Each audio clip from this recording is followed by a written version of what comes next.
Friends, welcome to my channel Vishal Ingrajiya. और आज हम ये वीडियो में डिस्कशन करने वाले हैं ट्रांसफार्मर और अल्टरनेटर में लगने वाले डिफरेंशियल रिले के बारे में।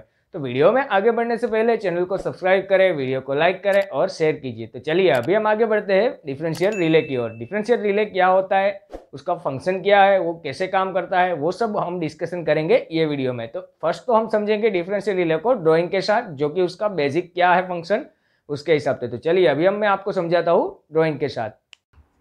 फ्रेंड्स, तो मैंने यहाँ पे ट्रांसफार्मर की जो डिफरेंशियल रिले रहती है उसका बेसिक ड्राइंग यहाँ पे मैंने ड्रॉ कर दिया है। और ट्रांसफार्मर की डिफरेंशियल रिले कितने टाइप की आती है वो भी मैंने यहाँ पे मेंशन किया हुआ है।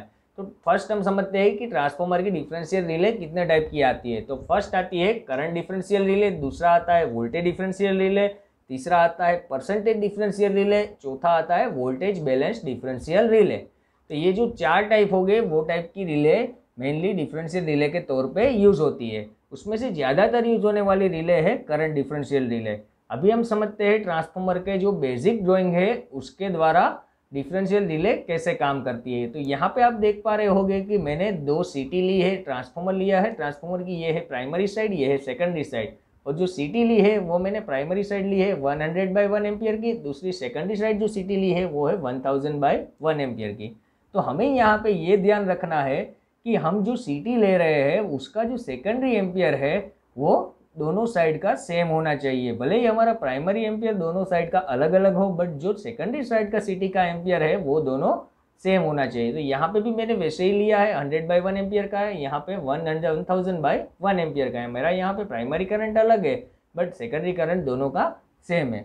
तो अभी हम आगे बढ़ते हैं कि हमारा जब करंट यहाँ से फ्लो होगा 100 एम्पियर 80 साइड से और हमें मिलेगा 80 साइड 1000 एम्पियर। तो ये जब करंट फ्लो होगा तो 100 एम्पियर फ्लो होगा, तब हमारा सीटी का कितना करंट फ्लो होगा सेकेंडरी में 1 एम्पियर। तो 1 एम्पियर जो करंट फ्लो होगा वो करंट की डायरेक्शन रहेगी ये जो आप देख रहे हैं यहाँ से लेके ऐसे 1 एम्पियर फ्लो हो रहा है। जो करंट की डायरेक्शन I1 करंट की डायरेक्शन I1 करंट जो है वो 1 एम्पियर, उसकी डायरेक्शन है ये वाली साइड। और हमारा जब सेकेंडरी साइड में जब 1000 एम्पियर फ्लो होगा तो उसकी करंट की डायरेक्शन कैसे रहेगी, तो कि यहाँ से लेके ऐसे। यहाँ पे आप देख पा रहे होंगे कि 1 एम्पियर, ये जो मैंने 2 एम्पियर लिखा है वो मैं आपको बाद में बताऊंगा, वो है फॉल्ट करंट।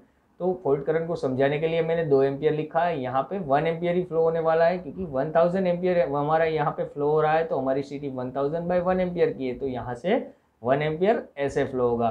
तो ये जो करंट की डायरेक्शन है वो दोनों करंट की डायरेक्शन एक नोड पॉइंट पे दोनों ऑपोजिट हो जाती है।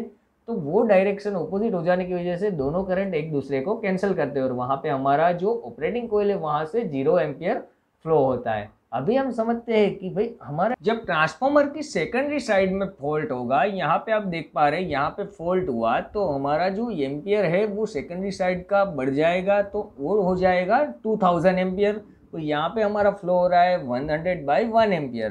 तो ये जो एम्पियर हमारा फ्लो हो रहा है वो 2000 एम्पियर अगर फ्लो हुआ तो यहाँ पे हमें कितना मिलेगा, तो कि 2 एम्पियर। जो 2 एम्पियर यहाँ से जब फ्लो होगा तो यहाँ पे हमारा जो करंट कैंसिल हो रहा था वो सेम होने की वजह से उसमें डिफरेंस पैदा हो जाएगा।